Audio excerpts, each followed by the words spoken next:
दोस्तों वीडियो के नीचे जो चैनल का नाम दिख रहा है कुछ अलग कुछ रोचक, उसके साइड में जो लाल रंग का सब्सक्राइब लिखा हुआ है उसको क्लिक करके साइड में जो बेल आइकन है, घंटा का आइकन, उसको ऑल कर दीजिए ताकि मैं जब भी वीडियोस अपलोड करूं आपको जानकारी मिले, आपको एसएमएस मिले, नोटिफिकेशन मिले। ठीक है, स्वागत है मेरे चैनल पर। दोस्तों पिछले वीडियो पर हमने पढ़ा था मंथरा यानी कुब्जा का कैकेयी को राम के खिलाफ भड़काना, लेकिन कैकेयी का ना मानना। ठीक है, फिर बहुत सारी बातें कहना। इससे पहले सारे वीडियो और अब तक जितने वीडियो है सब देख सकते हैं। इस वीडियो के नीचे चैनल के नेम पे क्लिक कीजिएगा और प्लेलिस्ट में जाके देख सकते हैं। उसके बाद आज का चैप्टर है कुब्जा के कुचक्र से कैकेयी का कोप भवन में प्रवेश। तो इस वीडियो को समझने के लिए पिछला वीडियो देख लीजिएगा इस वीडियो के नीचे चैनल के नेम पे क्लिक करके। मंथरा के ऐसा कहने पर कैकेयी का मुख क्रोध से तमतमा उठा। वो लंबी और गर्म सांस खींचकर उससे इस प्रकार बोली, कुब्जे, मैं श्री राम को शीघ्र ही यहाँ से वन में भेजूंगी और तुरंत ही युवराज के पद पर भरत का अभिषेक कराऊंगी।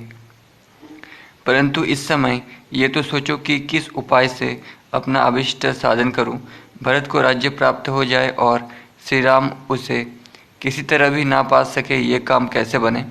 देवी कैकेयी के ऐसा कहने पर पाप का मार्ग दिखाने वाली मंथरा श्री राम के स्वार्थ पर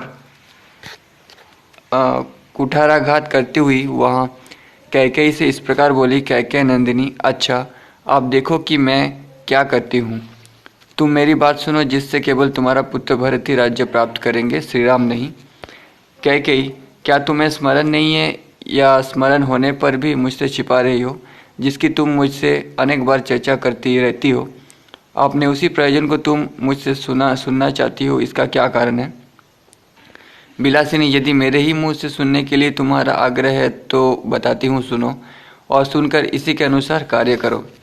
मंथरा का ये वचन सुनकर कैकेयी अच्छी तरह से बिछे हुए उस पलंग से कुछ उठकर उससे यूँ बोली, मंथरे, मुझसे वो उपाय बताओ, किस उपाय से भरत को तो राज्य मिल जाए किंतु श्री राम उसे किसी तरह नहीं पा सकेंगे। देवी कैकेयी के ऐसा कहने पर पाप का मार्ग दिखाने वाली मंथरा श्री राम के स्वार्थ पर कुठाराघात करते हुई उस समय कैकेयी से इस प्रकार बोली, देवी, पूर्व काल की बात है कि देवासुर संग्राम के अवसर पर राजस्वियों के साथ तुम्हारे पतिदेव तुम्हें साथ लेकर देवराज की सहायता करने के लिए गए थे। तो दोस्तों उस समय स्त्रियों को बहुत आज़ादी मिलता था, स्त्रियां भी सारथी का काम करती थी।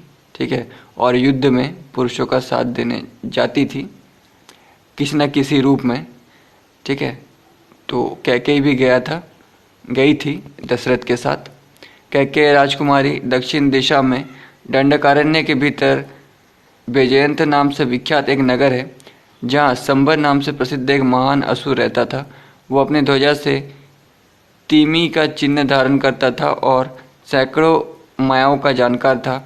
देवताओं के समूह भी उसे पराजित नहीं कर पाते थे। एक बार उसने इंद्र के साथ युद्ध छेड़ दिया था। उस महान संग्राम में क्षतविगत हुए पुरुष जब रात में थक कर सो जाते, उस समय राक्षस उन्हें उनके बिस्तर से खींच ले जाते और मार डालते थे। उन दिनों महाबाहु राजा दशरथ ने भी वहाँ असुरों के साथ बड़ा भारी युद्ध किया।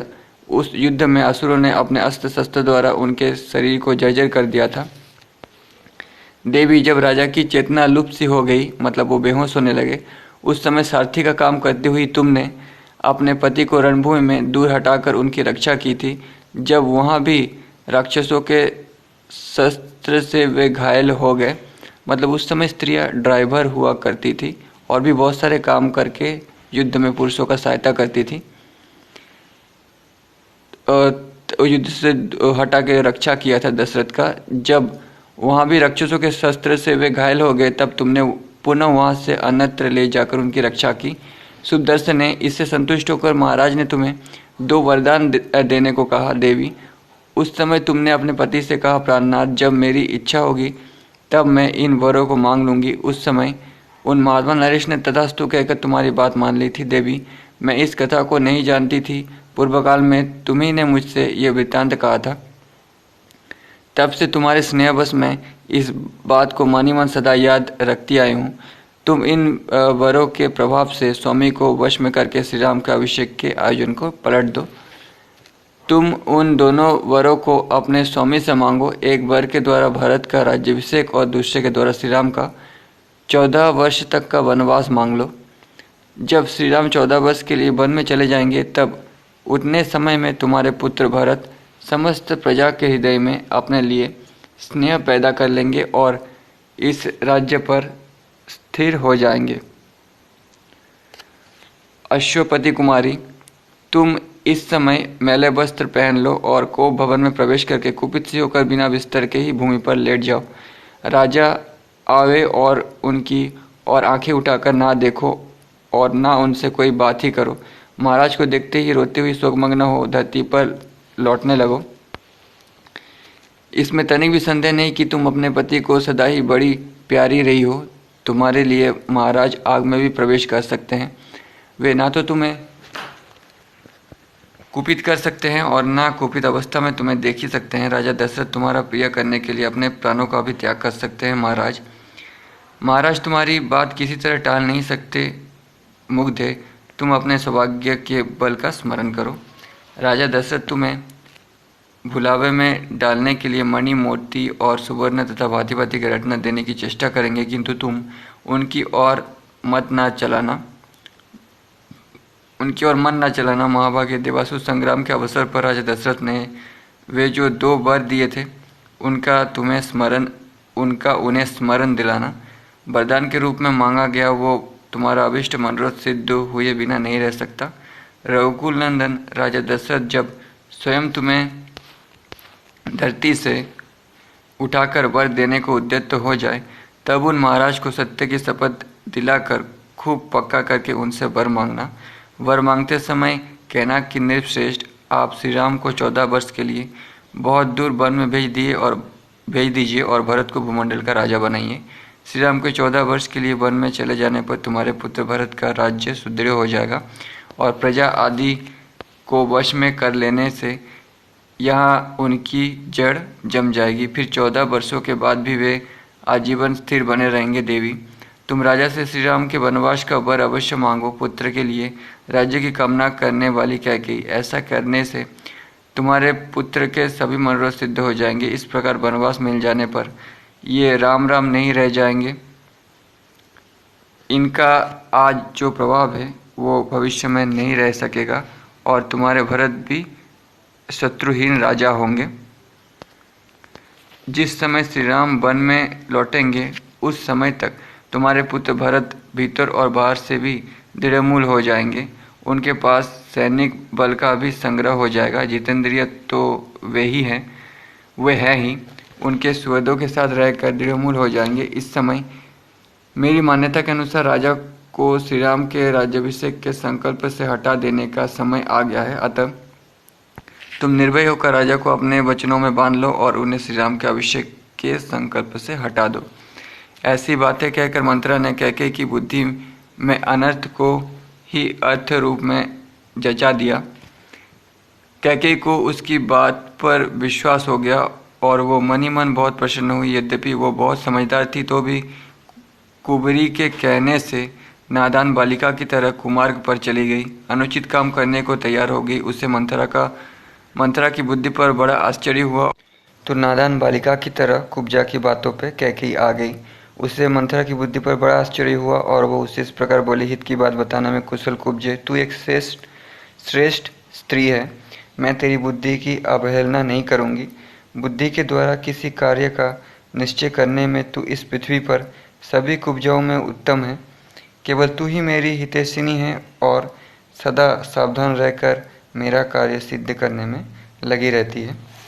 कुब्जे, यदि तू ना होती तो राजा जो षड्यंत्र रचना चाहते हैं वो कदापि मेरी समझ में नहीं आता। तेरे सिवा जितनी कुब्जाएं हैं वे बेडोल शरीर वाली, टेढ़ी मेढ़ी और बड़ा पापिनी होती हैं। तू तो वायु के द्वारा झुकाई हुई कमलिनी की भांति कुछ झुकी हुई होने पर भी देखने में सुंदर है। तेरा वक्षस्थल कुब्जता के दोष से व्याप्त है, अतएव कंधों तक ऊंचा दिखाई देता है। वक्षस्थल से नीचे सुंदर नाभि से युक्त जो उदर है वो मानो वक्षस्थल की ऊंचाई देखकर लज्जित सा हो गया है, इसीलिए शांत कृष्ण प्रतीत होता है।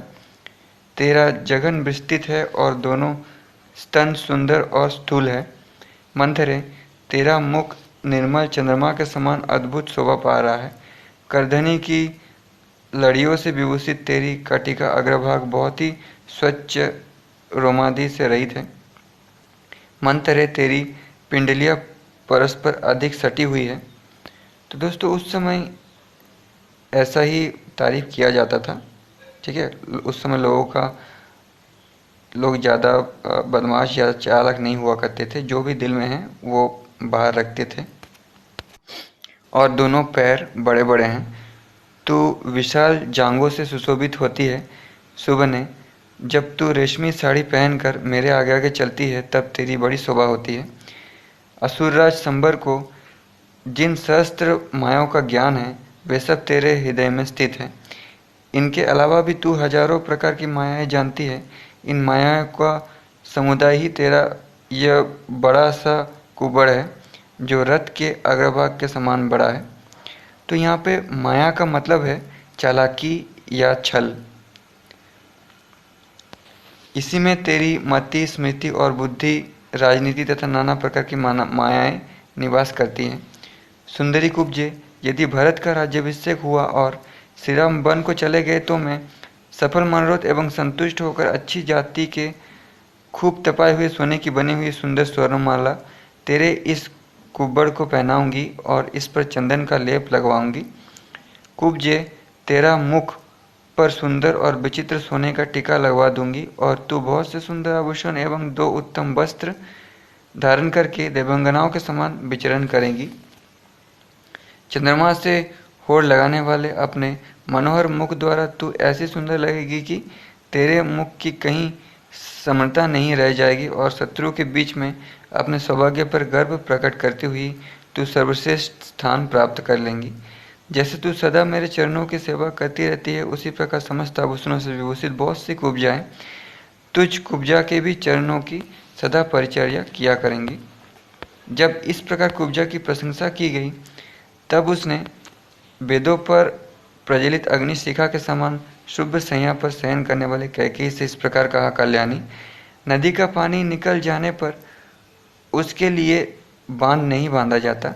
यदि राम का अभिषेक हो गया तो तुम्हारा वर मांगना व्यर्थ होगा, अतः बातों में समय न बिताओ, जल्दी उठो और अपना कल्याण करो।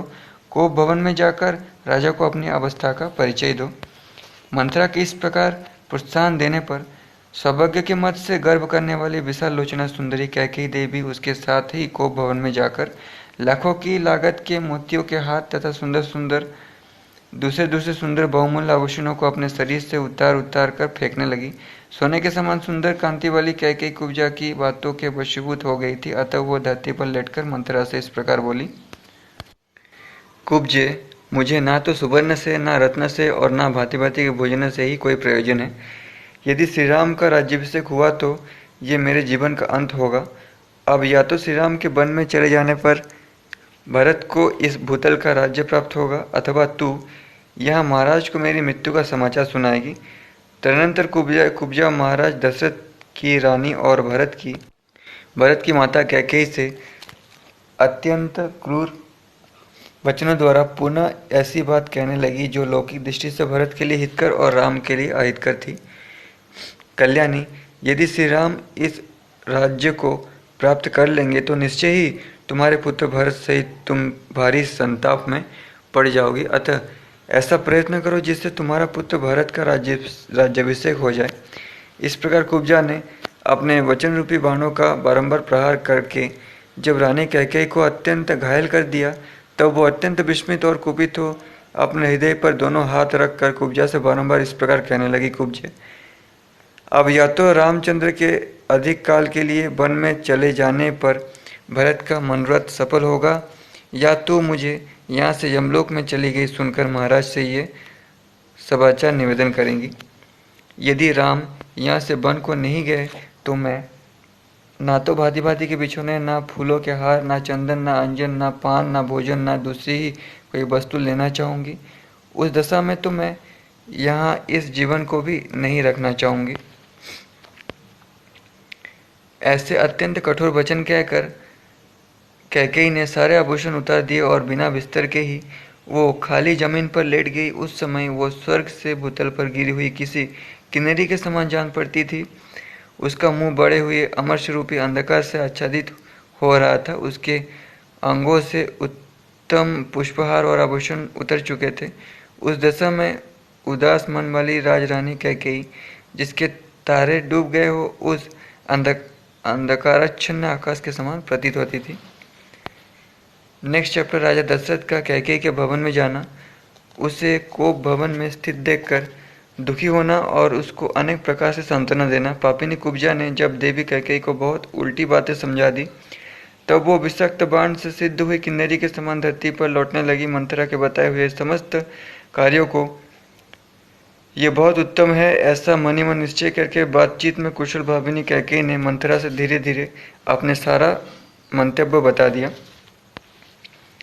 मंथरा के वचनों से मोहित एवं दीन हुई भाविनी कैकेयी पूर्वक निश्चय करके नाग कन्या की भांति गर्म और लंबी सांस से खींचने लगी और 2 घड़ी तक अपने लिए सुखदायक मार्ग का विचार करती रही। और वो मंथरा, जो कैकेयी का हित चाहने वाली सुदृढ़ थी और उसी के मनोरथ का सिद्ध करने की अभिलाषा रखती थी, कैकेयी के उस निश्चय को सुनकर बहुत प्रसन्न हुई, मानो उसे कोई बहुत बड़ी सिद्धि मिल गई हो। तदनंतर दोष में भरी हुई देवी कैकेयी अपने कर्तव्य का भांति भांति निश्चय कर मुखमंडली में स्थित भौं को टेढ़ी करके धरती पर सो गई और क्या करती, अबला ही तो थी। तदनंतर उस कैकेयी राजकुमारी ने अपने विचित्र पुष्पहारों और दिव्य आभूषणों को उतार कर फेंक दिया। वे सारे आभूषण धरती पर यत्र तत्र तदनंतर उस कैकेयी राजकुमारी ने विचित्र पुष्पहारों और दिव्य आभूषणों को उतार कर फेंक दिया। वे सारे आभूषण धरती पर यत्र तत्र पड़े थे। जैसे चिटके हुए तारे आकाश की शोभा बढ़ाते हैं, उसी प्रकार फेंके हुए वे पुष्पहार और आभूषण वहाँ भूमि की शोभा बढ़ा रहे थे। मलिन वस्त्र पहनकर और सारे केशों का दृढ़तापूर्वक एक ही बेनी में बांध कर को भवन में पड़ी हुई कैकेयी बलहीन अथवा अचेत हुई किन्नरी के समान जान पड़ती थी। उधर महाराज दशरथ मंत्री आदि को श्री राम के राज्याभिषेक की तैयारी के लिए आज्ञा दे सबको यथा समय उपस्थित होने के लिए कहकर रनिवास में गए। उन्होंने सोचा, आज ही श्री राम के अभिषेक की बात प्रसिद्ध की गई है, इसलिए ये समाचार अभी किसी रानी को नहीं मालूम हुआ होगा। ऐसा विचार कर जितेंद्रिय राजा दशरथ को अपनी प्यारी रानी को यह प्रिय संवाद सुनाने के लिए अंतःपुर में प्रवेश किया। उन महायशस्वी नरेश ने पहले कैकेयी के श्रेष्ठ भवन में प्रवेश किया, मानो श्वेत बादलों के युक्त राहु युक्त आकाश में चंद्रमा ने पदार्पण किया हो। उस भवन में तोते, मोर, कुंज और हंस आदि पक्षी कलरव कर रहे थे। वहाँ वाद्यों का मधुर घोष गूंज रहा था। बहुत सी कुब्जा और बोनी दासियाँ भरी हुई थी। चंपा और अशोक से सुशोभित बहुत से लता भवन, चित्र मंदिर उस महल की शोभा बढ़ा रहे थे। हाथी दांत, चांदी और सोने की बनी हुई वेदियों से संयुक्त उस भवन को नित्य फूलने फलने वाले वृक्ष और बहुत सी बावड़ियाँ सुशोभित कर रही थी।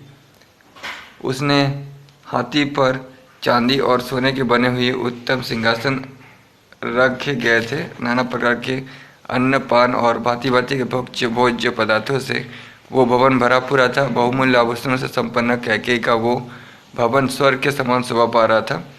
उसने उस समृद्धिशाली अंतपुरी में प्रवेश करके महाराज राजा दशरथ ने वहाँ की उत्तम सैया पर रानी कैकेयी को नहीं देखा। काम बल से संयुक्त वे नरेश रानी की प्रसन्नता बढ़ाने की अभिलाषा से भीतर गए थे।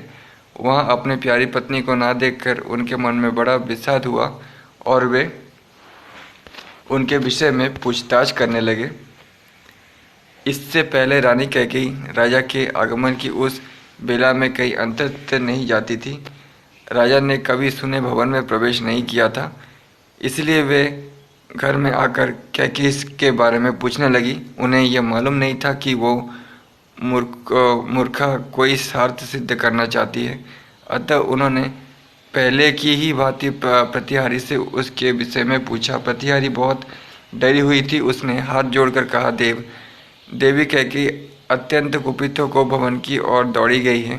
प्रतिहारी की ये बात सुनकर राजा का मन बहुत उदास हो गया। उनकी इंद्रियां चंचल और व्याकुल हो उठी और वे पुनः अधिक विषाद करने लगे। कोभवन में वह भूमि पर पड़ी थी और इस तरह लेटी हुई थी जो उसके लिए योग्य नहीं था। राजा ने दुख के कारण संतप्त से होकर उसे इस अवस्था में देखा। राजा बूढ़े थे और उनकी वो पत्नी तरुणी थी, अतः वे उसे अपने प्राणों से भी बढ़कर मानते थे। राजा के मन में कोई पाप नहीं था, परंतु कैकेयी अपने मन में पापपूर्ण संकल्प लिए हुई थी। उन्होंने उसे कटी हुई लता की भांति धरती पर पड़ी देखा, मानो कोई देवांगना स्वर्ग से भूतल पर गिर पड़ी हो। वो स्वर्गभ्रष्ट किन्नरी, देवलोक से च्युत हुई तपस्या, लक्ष्यभ्रष्ट माया और जाल में बंधी हुई हरिणी के समान जान पड़ती थी। जैसे कोई महान गजराज वन में व्याध के द्वारा विषलिप्त बाण से लिप्त होकर या विद्ध होकर गिरी हुई अत्यंत दुखित हथिनी का स्नेह वो स्पर्श करता है, उसी प्रकार कामी राजा दशरथ ने महान दुख में पड़ी हुई कमल नयनी भार्या कैकेयी का स्नेहपूर्वक दोनों हाथों से स्पर्श किया। उस समय उनके मन में सब ओर से यह भय समा गया था कि न जाने ये क्या कहेगी और क्या करेंगी। वे उसके अंगों पर हाथ फेरते हुए इस प्रकार बोले, देवी, तुम्हारा क्रोध मुझ पर है, ऐसा तो मुझे विश्वास नहीं होता। फिर किसने तुम्हारा तिरस्कार किया है, किसके द्वारा तुम्हारी निंदा की गई है कल्याणी? तुम जो इस तरह मुझे दुख देने के लिए धूल में लौट रही हो, इसका क्या कारण है? मेरे चित्त को मत डालने वाली सुंदरी, मेरे मन में तो सदा तुम्हारे कल्याण की ही भावना रहती है। फिर मेरे रहते हुए तुम किस लिए धरती पर सो रही हो? जान पड़ता है तुम्हारे चित्त पर किसी पिशाच ने अधिकार कर लिया है। भाविनी, तुम अपना रोग बताओ। मेरे यहाँ बहुत से चिकित्सा कुशल वैद्य हैं, जिन्हें मैंने सब प्रकार से संतुष्ट कर रखा है। वे तुम्हें सुखी कर देंगे। अथवा कहो, आज किसका प्रिय करना है या किसने तुम्हारा अप्रिय किया है? तुम्हारे किस उपकार को आज प्रिय मनोरथ प्राप्त हो, अथवा किस अपकार को अत्यंत अप्रिय कठोर दंड दिया जाए। देवी, तुम ना रो, अपनी देह को ना सुखाओ। आज तुम्हारी इच्छा के अनुसार किस अवध्य का वध किया जाए, अथवा किस प्राणदंड पाने योग्य अपराधी को भी मुक्त कर दिया जाए। किस दरिद्र को धनवान और किस धनवान को कंगाल बना दिया जाए। मैं और मेरे सभी सेवक तुम्हारे आज्ञा के अधीन हैं। तुम्हारे किसी भी मनोरथ को मैं भंग नहीं कर सकता, उसे पूरा करके ही रहूँगा, चाहे उसके लिए मुझे अपने प्राण ही क्यों ना देना पड़ जाए। अतः तुम्हारे मन में जो कुछ हो उसे स्पष्ट कहो। अपने बल को जानते हुए भी तुम्हें मुझ पर संदेह नहीं करना चाहिए। मैं अपने सत्कर्मों के शपथ खाकर कहता हूँ, जिससे तुम्हें प्रसन्नता हो वही करूँगा। जहाँ तक सूर्य का चक्र घूमता है, वहाँ तक सारी पृथ्वी मेरे अधिकार में है। द्रविड़, सिंधु, शिविर, सौराष्ट्र, दक्षिण भारत के सारे प्रदेश तथा अंग भंग, मगध, मत्स्यकाशी और कौशल, इन सभी समृद्धिशाली देशों पर मेरा आधिपत्य है। कैकेयी राजनंदिनी, उनमें पैदा होने वाले भांति भांति के द्रव्य, धन धान्य और बकरी भेड़ आदि जो भी तुम मन में लेना चाहती हो, वो मुझसे मांग लो। भीरु, इतना क्लेश उठाने प्रयास करने की क्या आवश्यकता है? शोभने, उठो उठो कैकेयी, ठीक ठीक बताओ, तुम्हें किससे कौन सा भय प्राप्त हुआ है? जैसे अंशुमाली सूर्य कोहरा दूर कर देता है, उसी प्रकार मैं तुम्हारे भय को सर्वथा निवारण कर दूंगा। राजा के ऐसा कहने पर कैकेयी को कुछ सांत्वना मिली। वो उसे अपने स्वामी से अप्रिय बात करने की इच्छा हुई। उसने पति को अपने अधिक पीड़ा देने की तैयारी की। नेक्स्ट चैप्टर, कैकेयी का राजा को प्रतिज्ञाबद्ध करके उन्हें पहले के दिए हुए 2 वरों का स्मरण दिलाकर भरत के लिए अभिषेक और राम के लिए 14 वर्षों का वनवास मांगना। भूपाल दशरथ कामदेव के बाणों से पीड़ित तथा कामवेग के वशीभूत हो उसी का अनुसरण कर रहे थे। उनसे कैकेयी ने ये कठोर वचन कहा। कामदेव के बाणों से पीड़ित का मतलब तो आप समझ ही गए होंगे। तो उस समय कहा, देव, ना तो किसी ने मेरा अपराध किया है और ना किसी के द्वारा मैं अपमानित या निंदित हुई हूँ। मेरा कोई मनोरथ है और मैं आपके द्वारा उसकी पूर्ति चाहती हूँ। यदि आप उसे पूर्ण करना चाहते हो तो प्रतिज्ञा कीजिए। इसके बाद मैं अपना वास्तविक अभिप्राय आपसे कहूँगी। महाराज दशरथ काम के अधीन हो गए थे। वे कैकेयी की बात सुनकर किंचित मुस्कुराए और पृथ्वी पर पड़ी हुई उस देवी के केशों को हाथों से कैकेयी की बात सुनकर किंचित मुस्कुराए और पृथ्वी पर पड़े हुई उस देवी के केशों को हाथ से पकड़कर उसके सिर को अपनी गोद में रखकर इस प्रकार बोले, अपने सौभाग्य पर गर्व करने वाले कैकेयी, क्या तुम्हें मालूम नहीं है कि नरश्रेष्ठ श्री राम के अतिरिक्त दूसरा कोई ऐसा मनुष्य नहीं है जो मुझे तुमसे अधिक प्रिय हो, जो प्राणी के द्वारा भी आराधनीय है और जिन्हें जीतना किसी के लिए असंभव है। उन प्रमुख वीर महात्मा श्री राम की शपथ खाकर कहता हूँ कि तुम्हारी कामना पूर्ण होगी, अतः तुम्हारे मन की जो इच्छा हो उसे बताओ। कैकेयी, जिन्हें दो घड़ी भी ना देखने पर निश्चय ही जीवित नहीं रह सकता, उन श्री राम की शपथ खाकर कहता हूँ कि तुम जो कहोगी उसे पूर्ण करूँगा। कैकेयी नंदिनी, अपने तथा अपने दूसरे पुत्र को निछावर करके भी मैं जिन नरश्रेष्ठ श्री राम का वर्ण करने को उद्यत हूँ, उन्हीं की शपथ खाकर कहता हूँ कि तुम्हारी कही हुई बात पूरी करूँगा। भद्र कैकेयी राजकुमारी, मेरा ये हृदय भी तुम्हारे वचनों की पूर्ति के लिए तत्पर है। ऐसा सोचकर तुम अपनी इच्छा व्यक्त करके इस दुख से मेरा उद्धार करो। श्री राम सबसे अधिक प्रिय है, इस बात पर दृष्टिपात करके तुम्हें जो अच्छा जान पड़े वो कहो। अपने बल को देखते हुए भी तुम्हें मुझ पर शंका नहीं करनी चाहिए। मैं अपने सत्कर्मों की शपथ खाकर प्रतिज्ञा करता हूँ कि तुम्हारे प्रिय कार्य अवश्य करूँगा। रानी कैकेयी का मन स्वार्थ की सिद्धि में ही लगा हुआ था। उसके हृदय में भरत के प्रति पक्षपात था और राजा को अपने वश में देखकर हर्ष हो रहा था। अतः ये सोचकर कि अब मेरे लिए अपना मतलब साधने का अवसर आ गया है, वो राजा से ऐसी बात बोली जिससे मुंह से निकलना शत्रु के लिए भी कठिन है। तो कैकेयी युद्ध में राजा दशरथ का सारथी बनी थी।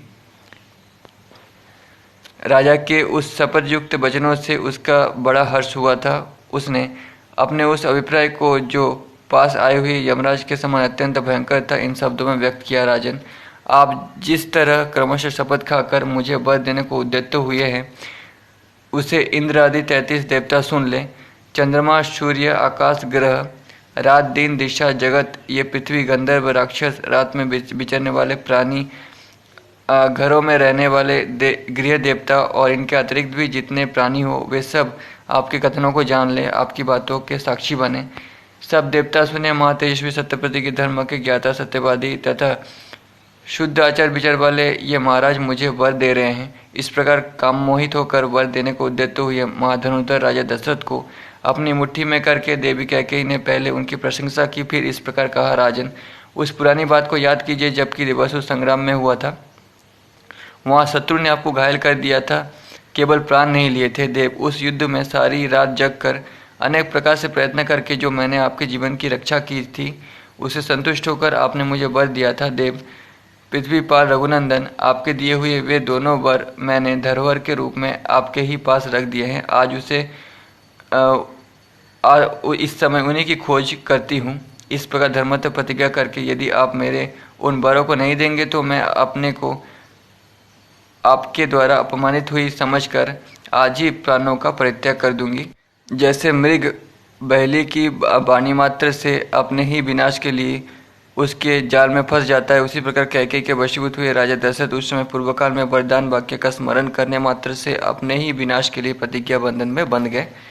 तदनंतर कैकेयी ने काम मोहित होकर वर देने के लिए उद्यत हुए राजा से इस प्रकार कहा, देव पृथ्वीनाथ, उन दिनों आपने जो 2 वर देने की प्रतिज्ञा की थी उन्हें अब मुझे देना चाहिए। उन दोनों वरों को मैं अभी बताऊंगी, आप मेरी ये बात सुनिए। ये जो श्री राम के राज्याभिषेक की तैयारी की गई है, इसी अभिषेक सामग्री द्वारा मेरे पुत्र भरत का अभिषेक किया जाए। देव, आपने उस समय देवासुर संग्राम में प्रसन्न होकर मेरे लिए जो दूसरा वर दिया था उसे प्राप्त करने का ये समय भी अभी आया है। धी सवाबले श्री राम तपस्वी के वेश में बतकल तथा मृग चर्म धारण करके 14 वर्ष तक दंडकारण्य में जाकर रहे भरत को आज निष्कंटक युवराज पद प्राप्त हो जाए, यही मेरी सर्वश्रेष्ठ कामना है। मैं आपसे पहले का दिया हुआ वर ही मांगती हूँ। आप ऐसी व्यवस्था करें, आप राजाओं के राजा हैं, अतः सत्य प्रतिज्ञा बनिए और उस सत्य के द्वारा अपने कुलशील और जन्म की रक्षा कीजिए। तपस्वी पुरुष कहते हैं कि सत्य बोलना सबसे श्रेष्ठ धर्म है। ये परलोक में निवास होने पर मनुष्यों के लिए परम कल्याणकारी होता है। नेक्स्ट चैप्टर, महाराज दशरथ की चिंता विलाप कैकेयी को फटकारना, समझाना और उससे वैसा वर ना मांगने के लिए अनुरोध करना।